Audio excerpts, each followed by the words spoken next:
네, 취재 기자와 좀 더 자세한 내용 이야기해 보겠습니다. 집중 분석 보도국 조정아 기자 나와 있습니다. 자, 조 기자, 앞서 리포트에서 보도된 내용 다시 한번 짚어보죠. 새로운 얘기가 나왔네요. 지난달에 확진 판정을 받았던 대전 촌동초등학교 학생 3명 중에서 2명의 감염 경로가 좀 불분명했었는데 조사를 해봤더니 급식실에서 감염됐을 가능성이 높다고 나왔어요. 네, 그렇습니다. 대전시 역학조사 결과 첫 학생 확진자인 115번과 같은 반 확진자인 120번이 급식실에서 나란히 앉았던 것으로 확인됐습니다. 사실상 국내 첫 학교 내 감염으로 볼 수 있는 건데요. 이 둘은 같은 반 학생인데 교실 안에서는 자리가 대각선으로 10m가량 떨어져 앉아 있었고요.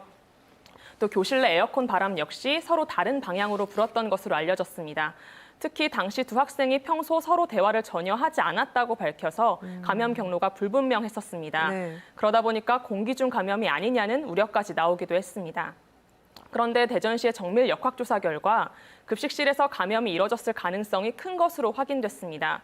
급식실에는 학생들이 마주보는 곳만 칸막이가 설치돼 있는데요. 여러 학교 구성원들의 진술을 종합한 결과 두 학생이 중간에 한 자리를 비운 채 나란히 옆에 앉았던 것으로 확인됐습니다. 두 학생의 간격은 1.2m에 불과했었던 겁니다.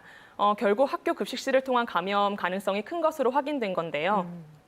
그렇다고 보면 많은 학생들이 이용했던 급식실에서 감염이 이뤄졌을 가능성을 고려하면 감염이 더 많이 확산되지 않았던 게 참 다행스러운 일이 아닐 수 없습니다. 네, 그러네요. 오늘로 방문 판매발 집단 감염이 대전에서 발생한 지 꼭 한 달이 됐습니다. 그동안의 감염 경로, 특징을 좀 살펴볼까요?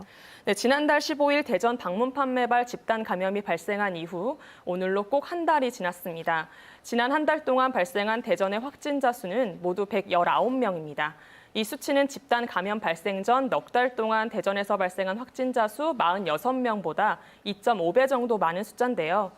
지난 한 달 동안 확산 양산을 보면요. 초기에는 방문 판매를 중심으로 한 대규모 확산이 이어졌지만 이후 30대 남성이 방문한 파남 장로교회와 간호조무사로부터 감염이 시작된 서구의 한 개인 의원이 감염골이었었죠. 또 오늘도 관련 확진자가 나온 곳입니다.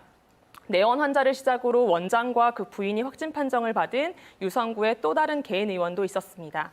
이렇게 다양한 감염고리가 계속 생겨나면서 산발적 확산이 이어졌습니다.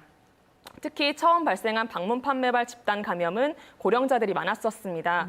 하지만 첫 감염 경로가 계속 오리무중이었죠. 그런데 정밀 역학조사 결과 서울 리치웨이와 또 다른 다단계 설명회에 다녀온 사람들로부터 집단 감염이 시작된 사실이 확인됐습니다. 또 코로나19 바이러스의 염기 서열 분석 결과 서울 이태원 클럽이나 리치웨이, 다단계 방문 판매와 같은 종류인 GH형인 것으로 확인됐습니다. 하지만 그 뒤엔 개인 의원을 중심으로 집단 감염이 이뤄졌는데 첫 감염 경로를 알 수 없는 깜깜이 확진이 이어졌습니다. 이는 수치로도 알 수 있는데요. 지난달 15일 이후 발생한 확진자 119명 가운데 51.3%를 차지한 61명이 방문 판매와 관련 확진자고요. 또 20.2%인 24명이 앞서 말씀드렸던 서구의 개인 의원이나 유성구의 개인 의원, 또 약국 등 의료기관 관련 확진자입니다. 특히 개인 의원 등의 집단 감염은 의료기관의 방역 대응이 허술하고 안이했다는 지적이 나왔었죠. 또 최근엔 식당이나 헬스클럽, 또 술집 등 일상생활 속에서 감염이 계속돼 개인 방역 수칙의 중요성이 강조됐었습니다. 또 여기에 더해서 요 며칠 사이엔 대전과 충남, 세종에서 해외 입국 확진자가 계속 늘면서 또 다른 양상을 보이고 있습니다. 지난달 15일 이후 지금까지 대전과 충남에서 카자흐스탄과 우즈베키스탄 등에서 입국한 해외 입국자 20명이 확진 판정을 받았습니다. 조 기자가 말한 또 다른 양상이라는 게 방역당국에서도 밝혔지만 최근 대전에서 유행한 코로나19 바이러스가 유럽 등의 해외에서 유입된 변종이고 또 전파력이 6배 정도 강하다는 거잖아요. 그렇다 보니까 대전시 차원에서도 이제 계속 일상 속 방역 대책을 강화하고 있고요. 네, 대전시는 고강도 생활 속 거리 두기를 2차례나 연장해서 오는 26일까지 시행하기로 했는데요. 공공다중시설 휴 폐관은 물론 고위험 시설에서의 집합 제한, 대중교통에서의 마스크 쓰기를 의무화하고 있습니다. 또 코로나19 장기화를 대비해 감염병 전담 조직 신설을 추진 중이고요. 대전 지역 79개 동에 생활방역 일자리 1,920명을 투입해 버스 승강장과 다중이용시설 등 생활 주변 방역을 강화해 나가기로 했습니다. 하지만 무엇보다 시민들의 자발적인 협조가 가장 중요합니다. 이제 휴가철이 다가오면서 조금 느슨해질 수 있을 텐데요. 특히 식당이나 헬스클럽, 노래방, 물놀이장, 또 종교활동 모임, 사우나, 목욕, 또 미용, 뷰티 서비스 등 고위험 활동에 주의하셔야 합니다.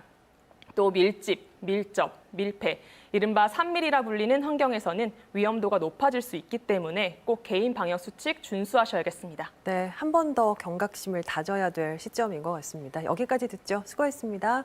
감사합니다.